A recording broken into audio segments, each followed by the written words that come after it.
Welcome to the Tech Egg. Don't get scrambled. Enjoy the video. In this video, I will explain how to e-file Form 1099 NEC. First, understand that this form is used to report non-employee compensation, typically for independent contractors.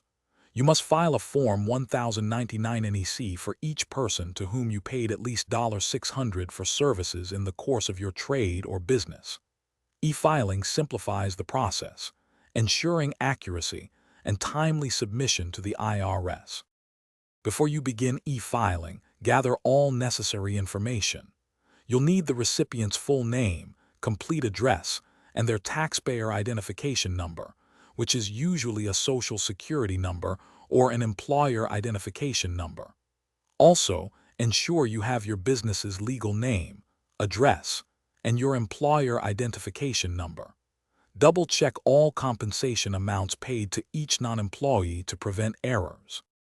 Next, choose your e-filing method. If you're filing 250 or more Forms 1099 NEC, you're generally required to use the IRS Fire system. For fewer forms, many businesses opt for authorized third-party software or online services, which often provide a more user-friendly experience. Research different providers to find one that fits your needs regarding cost and features.